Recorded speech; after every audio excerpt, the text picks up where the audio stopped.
Hello दोस्तों, कैसे हैं आप सब लोग? बढ़िया हैं। तो चलो यार, एक चीज़ तो मानने वाली है। मानने वाली क्या है कि ना, कोई भी चीज़ खरीदो, if you are buying something, the packaging plays a very important role. तो दैट मीन्स जो भी सामान आपने खरीदा है उसकी पैकेजिंग बहुत शानदार होनी चाहिए। क्या यार कि देखो, जैसे मैं ये अनारदाना की गोली ले आया, ठीक है। अब क्या है, अगर ये मेरे को किसी थैली में डाल के दे देता तो क्या होता? सर पैसे थोड़ी लेता आपसे।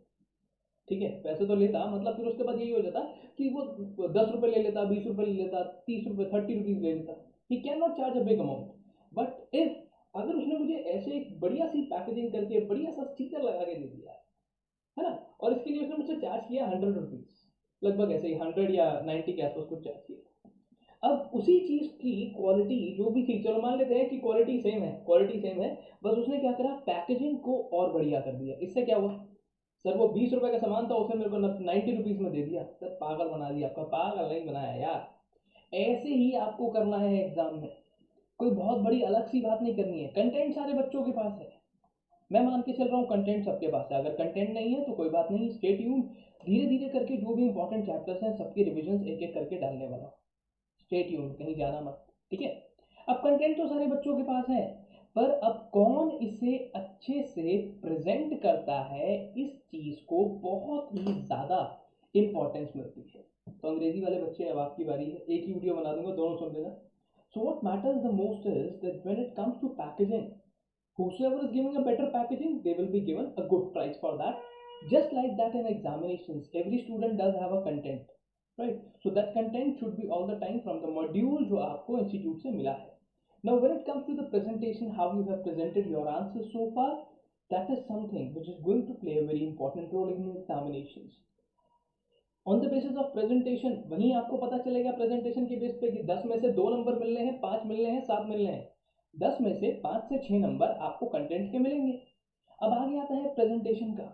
आपने क्या करा सर, सीक्वेंस सही नहीं किया या बाकी चीज़ें ठीक नहीं करी। अब ऐसे ही क्या है ना, बहुत ज़्यादा हो रहा है आजकल एग्जामिनेशन के अंदर। Probability is increasing day by day. क्या प्रोबेबिलिटी इंक्रीज हो रही है कि जो थ्योरी पेपर है ना, उस थ्योरी पेपर के अंदर प्रैक्टिकल क्वेश्चंस पूछ रहा है। अभी हाल फिलहाल में सीए का पेपर हुआ, बच्चों का क्वेश्चन पेपर देखा, कितने ज़्यादा प्रैक्टिकल क्वेश्चंस थे। कोई झंझट वाली बात ही नहीं, क्लासरूम में भर भर के प्रैक्टिकल करवाए हुए हैं। क्योंकि अब वो डायमेंशन चेंज हो रही है धीरे धीरे, अब वो फंडा धीरे धीरे चेंज हो रहा है। तो देखो सिंपल सी बात है, चाहे ये टॉपिक डिपॉजिट्स का, वैसे तो सारे बच्चों के सिलेबस में है। हो सकता है मे बी कुछ फाइनल वाले स्टूडेंट्स ने ये ना पढ़ा हो। अगर नहीं पढ़ा है तो सर कोई बात नहीं, पेपर में ऐसे भी क्वेश्चंस आते हैं which are related to previous year. तो गड़बड़ मत करना वहाँ पे, गड़बड़ मत करना। अब चलो इस बात को समझने की कोशिश करते हैं कि पेपर में इसने पूछा क्या है, हमें आंसर क्या करना है। ठीक है, सबसे पहले क्वेश्चन को समझना। दो बातें होती हैं, how to identify why 90% of students fail, बताऊंगा अभी आगे चल के। दो ही बातें हैं, या तो कंटेंट या प्रेजेंटेशन। आपने एक क्वेश्चन को देखा, आपने कहा मुझे आता ही नहीं है, तो आउट, सर कंटेंट में फेल हो गया। आपने देखा, आपने कहा मुझे आता है। होते हैं ना कुछ बच्चे जो कहते हैं मेरे को 60 मार्क्स का पेपर आता था, वो पास हो गया। कैसे? एक दूसरा है मेरे ही क्लास टू का बच्चा, 94 मार्क्स का पेपर आता था सर, मैं कल लेके कितने आए, 57। कैसे? वो यहाँ पर गड़बड़ कर रहा है। उसको 94 मार्क्स का पेपर आता था, 57 लेकर आया। मिलवा नहीं सकता ऐसे बच्चे से, जरूरत पड़ेगी तो मिलवा देंगे आपको। तो अब 94 मार्क्स पे 57 मार्क्स, और 60 मार्क्स वाला बच्चा पास। कह रहा सर ये तो प्रेजेंटेशन का खेल है, 60 मार्क्स वाला बच्चा कह रहा है। मैंने कहा तू कितने लेके आया? कह सर 49 लेकर आया हूँ। तो बताओ, इसको 60 का पेपर आता था बस ना। तो एक तो एडमिशन अपना टाइम पे ले लिया करो भैया, लेट मत किया करो। तो दो ही रीज़न है जिसकी वजह से आप फेल हो गए। हाँ ठीक है, बाकी देर आर एक्सटर्नल फैक्टर्स, आपने ध्यान ही नहीं दिया सर। आप बैठे बैठे किसी के ख्यालों में मस्त थे, तो उस पॉइंट ऑफ टाइम पे तो we can not do anything ना। कंटेंट के लिए सिर्फ मॉड्यूल, प्रेजेंटेशन के लिए अब ये चल ही रहा है धीरे धीरे।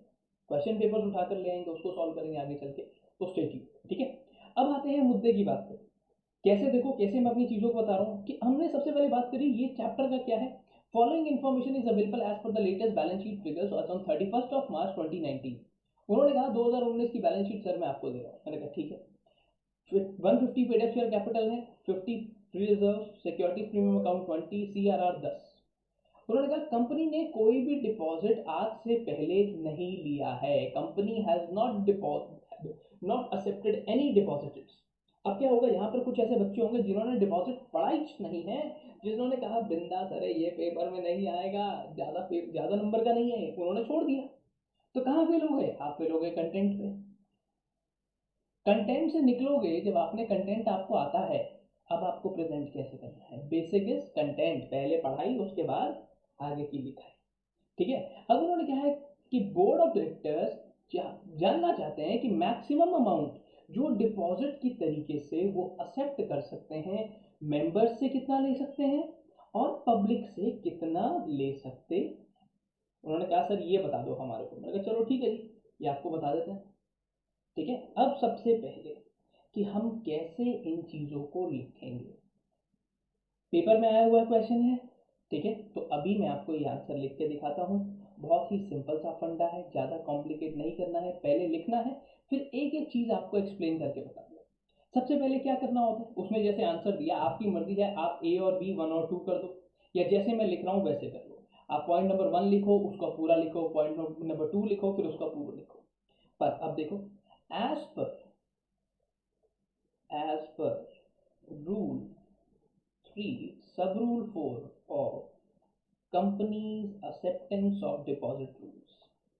सर अब मुझे ये रूल्स ही नहीं आते, एक्सेप्टेंस ऑफ डिपॉजिट रूल्स, अब मुझे ये रूल्स ही नहीं आते, मैं क्या करूं बताओ? रूल्स 2014, कोई बात नहीं। आपको कोई सेक्शन याद है? 73 से 76 ए तक आपका का पूरा डिपॉजिट चलता है, वहाँ का सेक्शन याद होगा। यहाँ तो मैंने बहुत ज़्यादा स्पेसिफिक कर दिया चीज़ों को, है ना, बहुत ज़्यादा स्पेसिफिक कर दिया। पर do you know, I mean do you remember any of the sections over here? If not, straight away what you can write over here is that as per provisions of companies act 2013, that's it. उसके अलावा कोई कुछ नहीं पूछने वाला है। एक second रुको यार, राइट, उसके अलावा कोई दिक्कत नहीं है, just write as per companies act 2013, that's all, इतना बहुत है। अब पहले क्या करेंगे, लॉ समझाएंगे इसको। No eligible company, no eligible company can accept, no eligible company can accept और रिन्यू। कह रहा सर पहले इसको कानून समझाओ। कानून क्यों समझा रहा हूं मैं? क्वेश्चन देख रहे हो यहाँ पे 3 मार्क्स का है, ज्यादा इतना लंबा भी नहीं करना है कि पूरा का पूरा खत्म कर दूं यहाँ पे, नहीं। कह रहा अब पहला point, any deposit from members, any deposit from members, any deposit from members, if amount of such deposit, यानी कि आज का if amount of such deposit. Sir इतनी लैंग्वेज अच्छी नहीं है मेरी, कोई बात नहीं, आसान भाषा में लिखो, जितना मर्जी इजी लिखो। As per companies acceptance of deposit rules 2014, आगे लिख दो नो कंपनी कैन एक्सेप्ट। पहले लॉ समझाना है, गोल्डन रूल है प्रेजेंटेशन का, पहले लॉ समझाओ, उसके बाद बताओ क्या करना है। ठीक है। नो, कितना गया, if amount of such deposit together with together with amount of deposit outstanding, amount of deposit outstanding। अच्छा एक और चीज बेटा ध्यान रखना, आउटस्टैंडिंग को ओ ऑब्लिक एस मत लिख देना प्लीज, शॉर्ट फॉर्म्स को यूज नहीं करना है। आपने यहाँ शॉर्ट फॉर्म लगाई, एग्जामिनर जो है वो आपकी शॉर्ट फॉर्म लगा देगा आपके नंबर में वहां पर, ध्यान रखना, गड़बड़ मत करना। ठीक है, outstanding on date of acceptance, on date of acceptance या रिन्यूअल। कह रहा है आप कुछ भी करने वाले हो, जो भी आपकी डेट ऑफ एक्सेप्टेंस है या रिन्यूअल है, उस पॉइंट ऑफ टाइम पर renewal of such deposit from members. ध्यान रखना, उसने मेरे से पहले किसका पूछा? मेंबर्स का। अब बच्चे क्या करेंगे कि दोनों का आंसर एक ही पैराग्राफ में लिख दिया, नहीं ऐसा नहीं करना है। क्वेश्चन को दो पार्ट में उसने डिवाइड किया, पहला मेंबर का पूछा, दूसरा पब्लिक का। इतना तो पता है हमारे को। अच्छा आंसर वो अगले पेज से शुरू करना है, आपकी मर्जी है, वो आपकी मर्जी है। साफ सफाई होनी चाहिए, वो तो हम मार्जिन इसलिए ले लेते हैं कि नेक्स्ट पेज से शुरू करो, क्योंकि अगर आपने गड़बड़ कर दी तो कम से कम ऑप्शन तो होगा नीचे ठीक करने का। Deposit from members shall not, if it exceeds 10% of aggregate paid up share capital, PUSC मत लिख देना क्लासरूम की तरह, पीयूएससी मत लिख देना एग्जाम में पूरा। Paid up share capital, reserves and securities please, the reserve and securities premium. आपके पास तो लाइनों वाला पेज है ना, है ना? सही से लिखना। हाँ, account of company,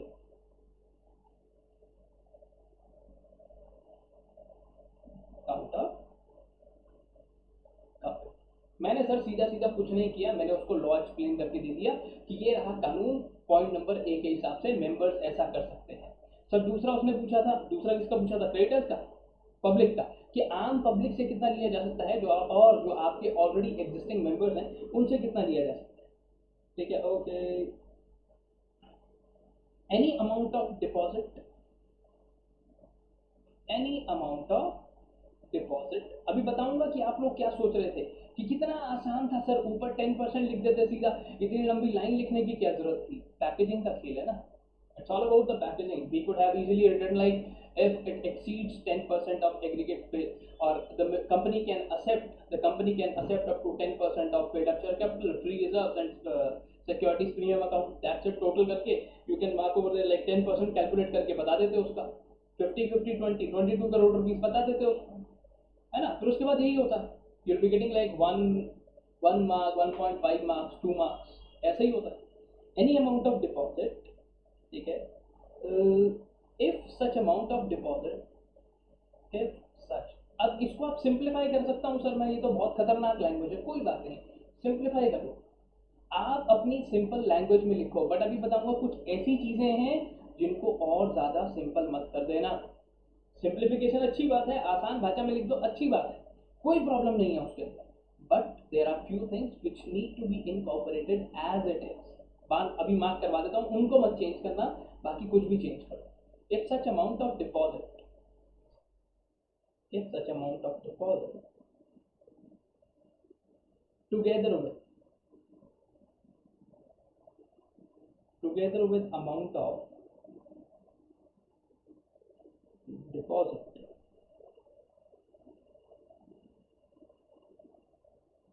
of members, ऐसे मत कर देना क्लॉज ए क्लॉज बी, नहीं नहीं नहीं, क्लॉज ए क्लॉज बी नहीं करना।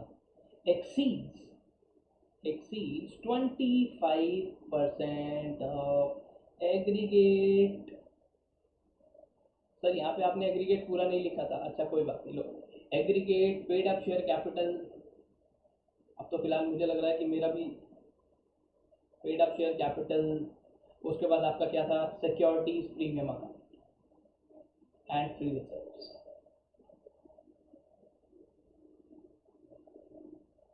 And free reserves, as simple as that. Law समझा दिया उसको भाई को, पूरा का पूरा पूरा लॉ समझा दिया, बस इतना सा लिखने पे ही आपके 1 से 1.5 नंबर हो गए श्योर। अब देना है वहां पर कंक्लूजन, ठीक है। अब सर सबसे पहले तो मुझे ये बताओ कि जो ये कंपनी की आप बात कर रहे हो, वो जमाने गए आपने क्वेश्चन सॉल्व कर दिया सीधा है, क्या ये कंपनी एलिजिबल है डिपॉजिट, मतलब रेज करने के लिए, डिपॉजिट का पैसा लेने के लिए, इसको अलाउड भी है, डिपॉजिट ले सकते हो? कह रहा हाँ, कैसे? नेटवर्थ देखो 100 करोड़ रुपए से ऊपर जा रही है, ठीक है। कह रहा अब in the above case, in the given case कर लो, in the given case company is eligible, company is eligible. क्योंकि ये भी चेक करना है, हो सकता है कि वो ट्रिकी क्वेश्चन दे दे और आपको बोले कंपनी भैया डिपॉजिट एलिजिबल थी नहीं, तुम डिपॉजिट ले रहे हो यार, ऐसे कौन से प्रोफेशनल हो भाई, कहाँ से पढ़ के आए हो, मेरा नाम डुबा दोगे यार तुम, आप ऐसा मत करना। कंपनी एलिजिबल, कंपनी की डेफिनेशन अलग से करवाई थी, बड़ा बड़ा स्टार मार्क करवाया था वहां पर। Company is eligible to accept deposit, accept deposit as net worth of company exceeds, net worth of company exceeds 100 crore rupees, 100 crore rupees, ठीक है। अब चलते हैं सर आगे, फर्दर अब आप उसको आगे दे रहे हो कंक्लूजन कि भैया तू क्या कर सकता है। पहले बताया ना, पहले लॉ समझाना है, पहले लॉ समझाना है। मैं भी आता हूँ, पहले क्या पढ़ाता हूँ, लॉ पढ़ाता हूँ कि ये देखो भैया, कोई भी इंसान पैकेजिंग की तारीफ नहीं करता सर, सब कंटेंट बताते हैं। कंटेंट होना बहुत ज़रूरी है, पर प्रेजेंटेशन भी आनी चाहिए। अनारदाना बहुत अच्छा है, बहुत अच्छा, इससे बढ़िया अनारदाना अवेलेबल नहीं है, पर पैकेजिंग रोल प्ले करती है, पर पहले अनारदाना है। ठीक है, first comes content, then comes presentation. कैसे फर्दर फर्दर अब चलते हैं आगे। अगली बात पे हम लोग बात कर रहे थे further, aggregate of paid up share capital. Aggregate of paid up share capital, share capital. ठीक है, साथ में आप क्या कर सकते हो, पेड अप शेयर कैपिटल आपने सिर्फ यहाँ पे इसको थोड़ा, अगर थोड़ा सा न्यूमेरिकल भी बनाना चाहो तो इसको और इजी तरीके से बना सकते हो। Paid up share capital, free reserves, free reserves and securities premium. यार हो क्या रहा है यार, क्या हो रहा है, मतलब समझ नहीं आ रहा। इतनी गर्मी है, एसी चल रहा है, पसीने आ रहे हैं, पता नहीं क्या हो रहा है। खैर एनीवेज, चलो कोई बात नहीं। अच्छा, आपका पेड अप शेयर कैपिटल कितना था यहाँ पर, 150, 50, 220। यहाँ पे 150, 50 और 20। आगे सी आर लगाना ना भूलें, करोड़ का सी आर लिख दोगे चलेगा, 220 करोड़ रुपीज। ठीक है, 220 करोड़ रुपए आपने यहाँ पर लिख दिया। ठीक है, कह रहा सर और पीछे के कोई डिपॉजिट है क्या आपके पास, क्योंकि मैंने जो यहाँ पर लाइन लिखी है, पुराने वाले और आज वाले मिला के बोला है, पुराने वाले और आज वाले मिला के बोला है।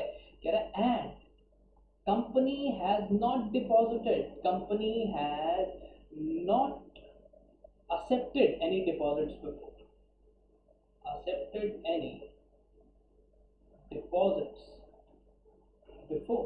कह रहा पहले कोई डिपॉजिट हमने लिया नहीं है सर। मैंने कहा तो कह रहा बड़ी सिंपल सी बात है। कह रहा अब फ्रॉम अकॉर्डिंगली लिख लो या देयरफॉर लिख लो, accordingly company can accept, company can accept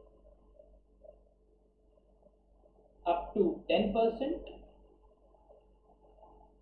that is 22 crore rupees of 220 crore. ठीक है, 10% एक्सेप्ट कर सकते थे। किससे, सबसे पहले क्या बताया यहाँ पर, मेंबर्स के बारे में बात कर रहे थे, फ्रॉम मेंबर्स। पूरा डायग्राम मत बना देना वहां कि जैसे क्लासरूम में हम लोग करते हैं कि बेटा 220 है, 220 को इधर ले जाओगे तो 10 करोड़ रुपीज। आपने बस ऐसे करके यहाँ पर मेंबर्स लिख दिया। कुछ बच्चे हैं बिल्कुल शानदार, ड्राइंग बहुत बढ़िया बनाते हैं सर। ठीक है, अब यहाँ पर 25% था, 25% अगर इसका कैलकुलेट करेंगे लगभग आएगा 54 करोड़ रुपीज। यहाँ पर आपने लिख दिया कि ठीक है पब्लिक से इतना ले सकते हैं। हो गया सर आंसर, नहीं यार, थ्योरी पेपर है। ठीक है, थोड़ी सी कैलकुलेशन करनी है, इसको प्रैक्टिकल नहीं बनाना है कि पूरा ही प्रैक्टिकल बना दिया इसको उठाकर। और उसके बाद and from public, from public company can accept, company can accept up to 25% of 220 crore, that is 55 crore. ठीक है, 55 करोड़ या करोड़ पूरा लिख दो जैसे आपको ठीक लगे। ऐसा आंसर लिखा तो मजा आ जाएगा सर, इतना कहाँ से आता है हमारे को यार, इतने सालों से आंसर लिख रहे हो आप, अब आप कह रहे हो कि आप ऐसा आंसर लिख दो। ऐसा थोड़ी हो सकता है, क्यों नहीं हो सकता। Practice makes a man perfect, women also, है ना, वुमेन ऑल्सो यार। ऐसे बच्चे जो, आप अगर छोटे बच्चे जो भी देख रहे हैं बेटा, डरने की बात नहीं, इसमें जहाँ भी जनरल क्लॉजेज एक्ट 1897 के हिसाब से जहाँ भी मैन लिखा है इट इंक्लूड्स वुमेन, जहाँ भी हिम लिखा है इट इंक्लूड्स हर, पढ़ा होगा। अच्छा, ये खाली सीए वाले बच्चों को पढ़ाया जाता है, आपको नहीं। जनरल क्लॉजेज एक्ट पर सीएस में भी पढ़ते हैं। चलो देखो, बड़ी बड़ी बातों में छोटी छोटी चीज़ें रिवाइज करा देता हूँ। अब देखो यहाँ पर आपने कहा कि ठीक है सर 3 नंबर के लिए इतना लिखवा दिया आपने, इतना लिखूंगा तो पेपर रह जाएगा, नहीं। अब ये बताता हूँ कि इसमें कौन सी ऐसी चीज़ें हैं जो आपके लिए इंपॉर्टेंट है। बाकी चीज़ों को बेशक से ही अपनी लैंग्वेज में सिंप्लीफाई कर लेना, पर इन चीज़ों की बैंड मत बचाना किसी भी तरीके से। ठीक है, सबसे पहले जो आपने ये सेक्शन लिखा आपको आता है तो बहुत अच्छी बात है सर, नहीं आता है तो एज पर कंपनीज एक्ट लिख देना। ठीक है, ऐसा मत करना कि सेक्शन लिख दिया वहां पर गलत सेक्शन लिख दिया, नहीं नहीं नहीं नहीं, रूल्स आते हैं तो ठीक, जबरदस्ती का सेक्शन घुसेड़ने की जरूरत नहीं है सर।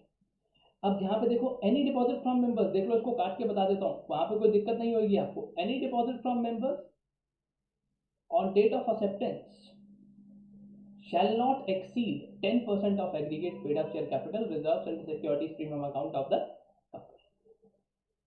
ठीक है, अब इन चीजों को और सिंप्लीफाई किया जा सकता है और छोटा कर सकते हैं, यहां पर भी ऐसे ही, एनी अमाउंट ऑफ डिपॉजिट, ठीक है, should not exceed 25% of aggregate paid up share capital securities premium account and tree, जो आप पब्लिक के लिए आप इनवाइट कर सकते हो, बट ध्यान रखना इस 25% में ये ऊपर वाली लिमिट भी आएगी।